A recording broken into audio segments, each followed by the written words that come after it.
Hey guys, welcome back for another wild and crazy indie game. Today we're looking at Knot-Pharmacard Subcondition J, which, if the title gives you any indication, you're in for quite a trip here.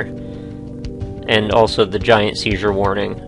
Seriously, if you have ever had a seizure, get out. This is gonna only get way worse before it gets better. So, I don't even know where to begin with this game. There's very little in the way of a game, but yet there's still a lot to take in and sort of get out of this. It's definitely more falling into the category of an experience than a game. It's sort of like an interactive music video with a little bit of every extend extra and maybe a little everyday shooter. But as far as interaction goes, all you get is the ability to click on those little spiky looking orbs that keep floating into the view like that. There's this snake-like sort of film strip thing that keeps shooting around, and then there's also these little pointy arrows that look like they're right out of Geometry Wars. And then occasionally things will start to change. Now there's also some bomb type objects that will shoot in, and if you blow one of those up, the screen will turn white. And as far as I know, this is just a really strange interactive art experiment. Now, I did a little bit of looking into this to see what exactly the deal was, and apparently the basis of this was actually the author, the developer, had a number of other projects he was working on. There's one of the bombs going off. Had a number of other projects working on that he wasn't getting into, and I guess were sort of like dead ends, so he decided to take all of them and code them all together into a pile, and then put some sort of rudimentary interactions between the objects that are held within.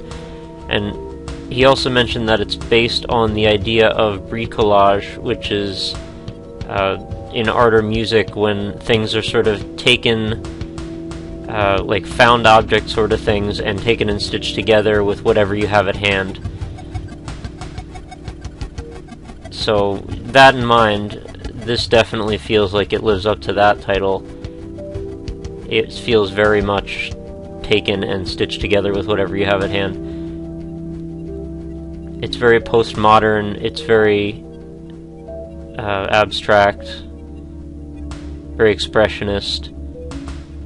And I feel like it's almost easier to talk about this in terms of art than it is to talk about it in terms of game, which is sort of an interesting thing to say right there. There's also the element where you can easily just get lost in staring at this. The music that accompanies it is very suitable, it's very interesting, and I find that it all goes together really well, and it forces you to sort of go into a sort of hypnosis, staring at all the shapes and colors and everything that's just sort of morphing and moving around in front of you. Never really had much of a goal in mind other than just to see what I could do with what I had, which is just this little ball that's floating around that you'll occasionally catch. Sometimes a line will come off of it and it looks like you can sort of attach two objects together. Sometimes it sort of feels like you can drag or manipulate things by your proximity. But I could never quite tell 100% if that was true or not. This is sort of what might happen if your video card overheats in some cases, but it's intentional here. It also creates a very strange effect with those spheres that are slowly expanding, and some of them are actually also contracting. You almost can't tell if they're moving or not because of all the crazy amounts of noise going on behind it. Now, I used to make visualizers for Winamp all the time, so I would sort of expose myself to this sort of thing all the time and just stare at these crazy colors blinking in front of me. And I know for a fact that I'm not prone to seizures, but for anyone out there who would be, I can't imagine you'd last more than a few minutes without just flipping out over this. I mean, the contrast even between the flickering colors and also the still expanding, contracting thing, it almost makes me feel a little bit like I'm going on edge, and I don't even know why. I'm tempted very much, though, to just sit and sort of watch this. I mean, the interaction in it, it's definitely there, but it's so minimal and so almost not even necessary. and then things just sort of change. And I don't know how long this goes on for, like how long things will keep changing to something completely new. But we went on, I did about 10 minutes of this when I was recording, and I am doing post-commentary for this. Look, this is freaking out now. I'm doing post-commentary because I couldn't imagine trying to talk while staring at this and not losing my train of thought. It's quite hypnotizing and mesmerizing, and whatever it is, it's different from pretty much anything else I've seen.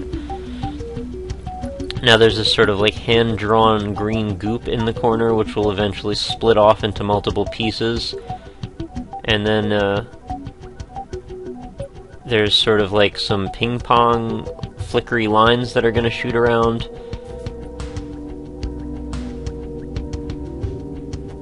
Sort of reminded me a little bit of Beat Trip.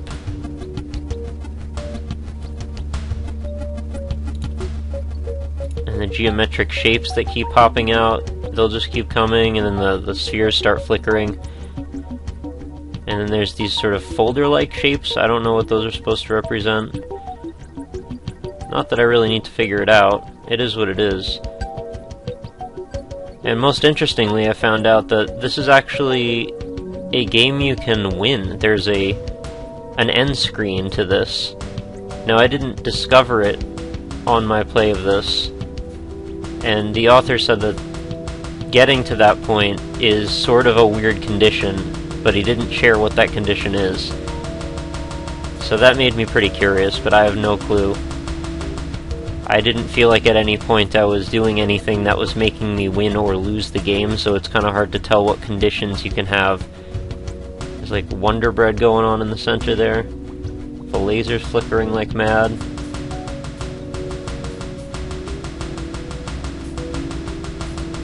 And that film strip thing is still going. That strip sort of reminds me a little bit of Nobi Nobi Boy. That's a game that certainly came out of left field for people who were not quite used to that sort of thing on PSN. I can't imagine what people who had no idea what they were getting into when they bought that, what they thought about it. I imagine there was probably a few pretty angry people. And there's a sort of a formation of what looks to me like red blood cells coalescing up at the top of the screen there. I made an attempt to interact with them. They didn't really do anything. And this is where I noticed I can sort of push around those graffiti-like snotball green globs. The box around them, where I guess the sprite is drawn, apparently is set to be transparent with no layer effect, so it just sort of clips right through the other one. And I thought that was kind of funny. I thought maybe that the little ones wanted to join back up with the big one, but it didn't seem to be that way.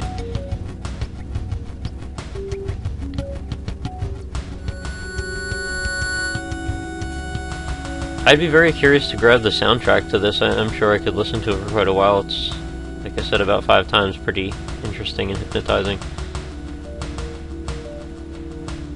It's both low-key and upbeat at the same time. And then when you add that the pace of it seems to be sort of dictated a little bit by the bombs that you seem to be setting off by clicking on those pointy, I don't know, they look like viruses to me.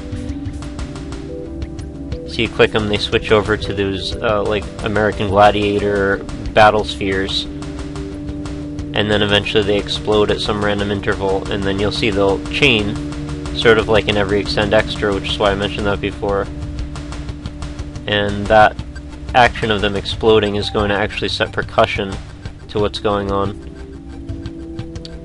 So I think I've gone about as long as I need to with this. I can't quite figure out where it's going, if it's going anywhere or what. But I hope you enjoyed this very strange trip into Knot-Pharmacard Subcondition J by Michael Brogue. Thanks for watching, guys.